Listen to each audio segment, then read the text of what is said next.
Temecula, a city that holds a rich and unique history that has paved the way for the many people who live here today. From native villages to Spanish settlements, Mexican ranchos to becoming a rest stop during the California Gold Rush, evolving from a railroad town into a modern city and tourist hub.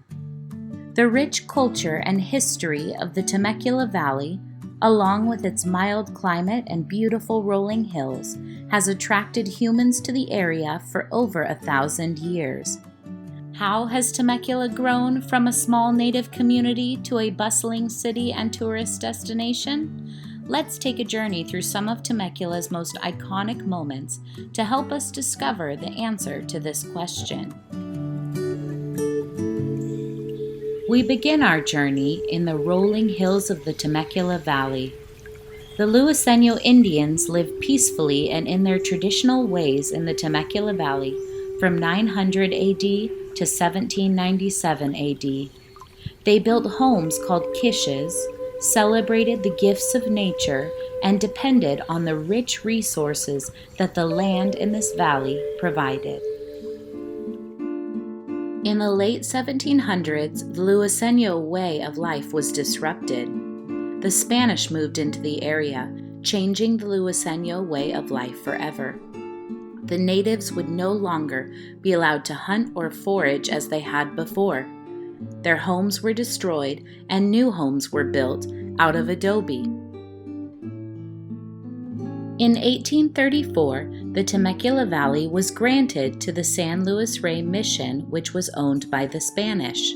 However, during this time, California was a land of much competition. Spain and Mexico saw value in the land with its many coastal regions, mild climates, and vast resources.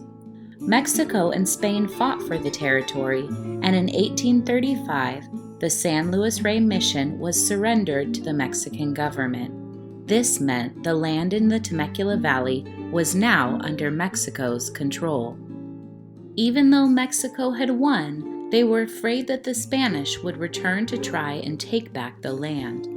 Mexico believed the land would be better protected if it were divided up and owned by individuals. So, in 1840, Mexico divided the valley into 4 ranchos. Luisenos worked on these ranchos and were soon called vaqueros, which means cowboys. While Mexico had successfully defeated the Spanish, their battles were far from over. The United States also wanted to claim the California land. War between Mexico and the United States began and continued into the late 1840s. Eventually, the United States won, and California became the 31st state in 1850.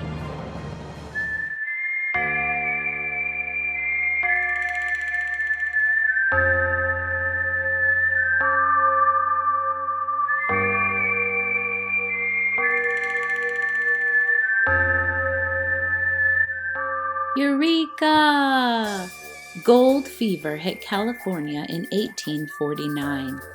After gold was discovered in Coloma, California, hundreds of thousands of people came through the Temecula Valley and made Temecula a rest stop on their way to Sacramento.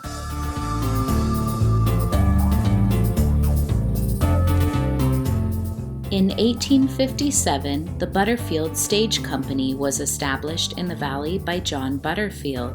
This company transported people in stagecoaches over 2,700 miles from Missouri to San Francisco. It cost only $200 to go one way.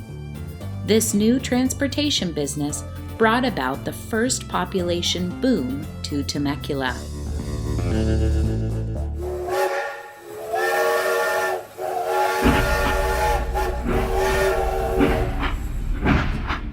All aboard! In 1882, the Transcontinental Railroad made its way through Temecula. Transportation was becoming easier than ever before. Temecula became well known for shipping cattle and grain, and eventually a cattle pen was built right next to the railroad depot.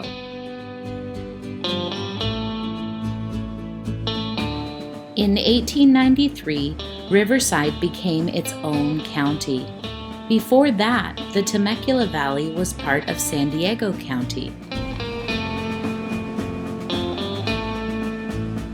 In 1904, a man named Walter Vail bought 87,500 acres of land, which included most of the Temecula Valley. Many of the places in Temecula today were named after Walter Vail, such as Vail Lake, Vail Elementary School, Vail Ranch, and Vail Steakhouse.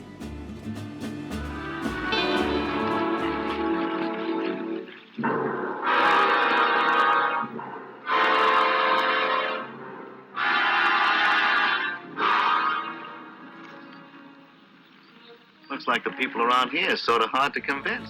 Some of couldn't read. Did you know that one of the reasons Temecula became famous was because of its landscape? Hollywood began filming Western movies in the Temecula Valley in 1912. The scenery in this valley was perfect, and there were plenty of real cowboys. Yee-haw! One of Temecula's most popular exports is wine. The first wineries were started in the 1960s in this valley. Temecula's weather was perfect for growing grapes. Today, Temecula's wineries bring many visitors to this city. In 1983, Temecula had the first wine and balloon festival. This festival has become one of Temecula's most famous landmarks. It features live music, activities for kids, wine tasting, and balloon rides. This is still one of Temecula's most popular events today. Finally, in 1989, Temecula became a city.